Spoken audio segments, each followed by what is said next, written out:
Hey there, Nation, and welcome to the show where we help you to play miniatures wargaming on a budget. It is I, Commander Cheapskate, and we are back with another episode of Into Darkness, which is our series that is dedicated to Snarling Badger Studios' Space Station Zero solo play campaign. And this is Battle Report number 14, and I am facing against Challenge number 17, Trash Storage.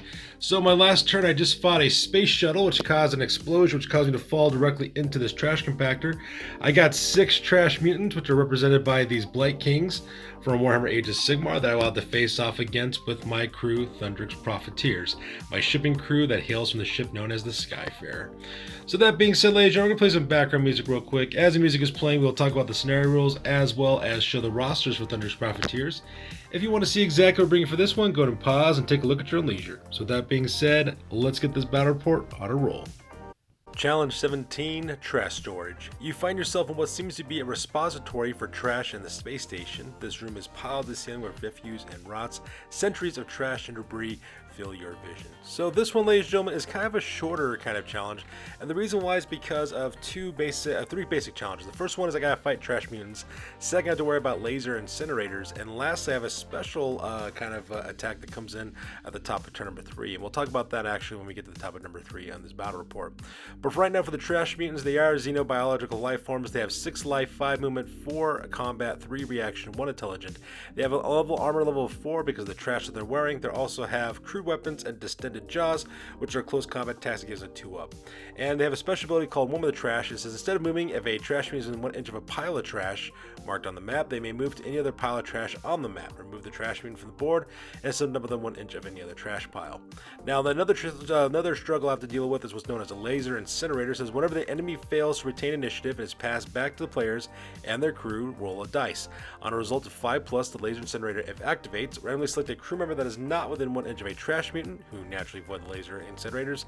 That crew member must make a reaction saves 5. If they fail, they suffer damage equal to the amount by which they failed the test.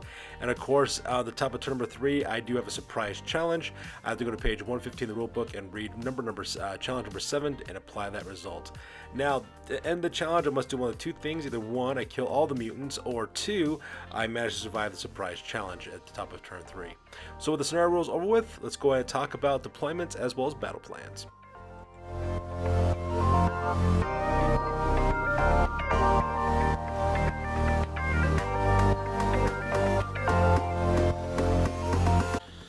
Alright, so this battle report is pretty simple. All I gotta do real quick is to eliminate these 6 trash mutants. So I do have my work cut out for me there. I gotta take those guys out and hopefully destroy them. At the same time, whenever I switch up activations, I do have to worry about laser incinerators firing shots and dropping things directly down onto my troops. And then of course I do have that special challenge I gotta worry about in turn number 3.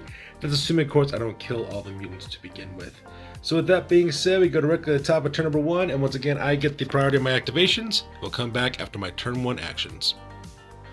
Alright, so that takes us directly to the end of turn number 1. As you can see, quite a bit of dramatic action took place for the most part. First of all, I was able to drop one of these trash mutants using the heavy ion gun from Drazgan Draxcure. He managed to one-shot that guy, putting 9 wounds directly onto him, so killing him right off the bat. Meanwhile, at the same time, these trash mutants have moved in. I managed to put 2 wounds onto this one from Ironrake Ironhell, used his weapon tuning ability as well. Now, these guys did try to attack, but unfortunately just couldn't get past my armor force, so I'm perfectly fine there. Meanwhile, over here, these 2 trash mutants managed to put 4 wounds directly onto the Shipbreaker. Originally, the Shipbreaker actually had 6 wounds put on him, but the reason why is because one of the laser incinerators actually opened up and put that damage on Bjorgen Thundrik. But since this guy was right next to him, he absorbed the damage from him, put the wounds on him. Managed to help those damage from Deadeye Lund, use his activation to heal up the Shipbreaker. Unfortunately, Shipbreaker did suffer 4 damage from these 2 trash mutants, but them's the breaks. And then Garrett Allison flew over here, managed to put 4 wounds directly onto this mutant. This mutant took 2 wounds from Garrett Allison, as well as 2 wounds from Bjorgen Thundrik.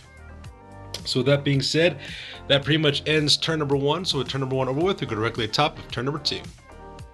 Alright, so that takes directly to the end of turn number 2. As you can see, a lot of action has taken place over here. I managed to put 3 wounds directly onto this trash mutant, as well as to kill this trash mutant over here between combat attacks from Garrett Allison, as well as Bjorgen Thundrik. In the end, I did suffer 2 wounds for my Shipbreaker, my guard drone, but everybody else is perfectly fine, however. So because of that, that takes us directly to the end of turn number 2, and directly to the top of turn number 3. And for the surprise on this one, turns out that when it happens that all of these trash mutants will skitter away and disappear. And the reason why is because the trash compactor is starting to happen. So what's going to happen is that the roof is slowly lowering down onto my guys and going to crush them all to death. I do have to take reaction tests to see if I can dodge any trash that's coming down from above, so that I don't take any damage from there. And what I have to do is I have to pass 11 6-up intelligence checks to shut down this machine. If I don't do so by the top of turn number 4, my entire crew gets injured, and I have to roll for the injury table to see exactly what happens to all of them. So with that being said, we will come back with my activations for turn number 3 and talk about the fate of my crew.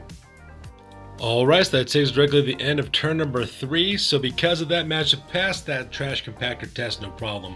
I did suffer a wound for my robot, the shipbreaker, as well as for Kazgan Drexler, because they failed the reaction test. They both took a damage apiece, but between Garon Allenson, the drone, the shipbreaker, as well as Deadeye Lund being the MVP on this one, of course, and Rick Ironhail and Kazgan Drexler, was able to score 11 intelligence tests at 6+, so because of that, I stopped the trash compactor from dropping, and just like that, I managed to pass this scenario. So because of that, we will move on to our exit, and from there I'll move on to the next scenario, which will be a disused bay. But for now, we're going to go directly to the after action report with the post game, because this battle report is now officially over. That's it, man. Game over, man. It's game over. Alright, so let's go ahead and talk about the post game real quick. So as you can see, my Captain Commander Bjorgen Thundrik did level up, earning up to level 5 on this one, and he learned a new skill called Determined Leader. It says once per challenge after Commander activates, they may choose to retain initiative without rolling. You may then activate one additional crew member as normal and must then roll to retain initiative as normal. So because I can do double sets of activations if I'm really lucky, and if I can manage to retain that initiative, that part would be really, really good, especially since my crew is so small and kind of elite at the same time. So because of the rest of my crew members leveled up, I think I have one more scenario before they all level to level 4, except for the shipbreaker though. He's got a ways to go because he's the newest member of my crew, being a guard drone.